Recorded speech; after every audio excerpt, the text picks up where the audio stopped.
আরিয়ান, আরিয়ান,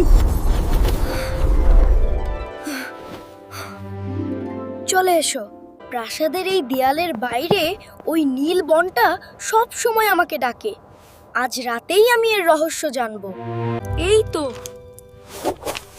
নীলগিরি বনে যাওয়ার গোপন সুড়ঙ্গ। এটা ঠিক এই প্রাসাদের নিচেই। মানচিত্র ভুল বলেনি। এখানেই লুকানো ছিল সেই গোপন পথ। ভয় পেলে চলবে না, রহস্যের খুব কাছে আমি। অন্ধকারের শেষে এত আলো। আমি কি তবে কোনো স্বপ্নপুরীতে চলে আসলাম? সুবহানাল্লাহ, এত সুন্দর বন আমি স্বপ্নেও দেখিনি। সুবহানাল্লাহ, এ তো কেবল গাছ নয়, এ যেন স্বর্গের কোনো রত্ন ভাণ্ডার।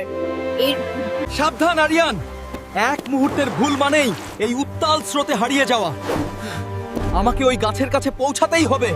এ কি অলৌকিক অনুভূতি! মনে হচ্ছে এই গাছটি শুধু সোনা নয়, এর ভেতরে যেন এক বিশাল প্রাণ লুকিয়ে আছে। থামো রাজকুমার। এই ফল কেবল তাকেই দেওয়া হয় যে নিজের রাজ্যের চেয়ে বনের সুরক্ষাকে বেশি গুরুত্ব দেয়। আমি ক্ষমতার জন্য আসিনি, আমি চাই আমার রাজ্যের মানুষের কষ্ট বুঝতে আর এই বনের সুরক্ষার উপায় জানতে। আফসোস, আমরা আমাদের প্রাসাদের জন্য এই জীবন্ত গাছগুলোকে কেটে ফেলছিলাম। আমি এটা বন্ধ করবই।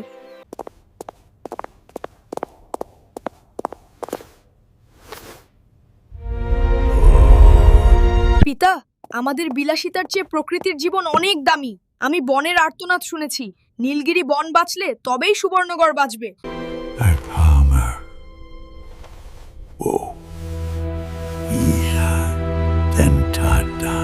আমার পুত্রের কৌতূহল আজ আমাদের চোখ খুলে দিয়েছে।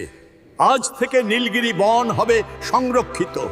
কোনো গাছ কাটা হবে না, বরং প্রতিটি নাগরিককে নতুন গাছ লাগাতে হবে।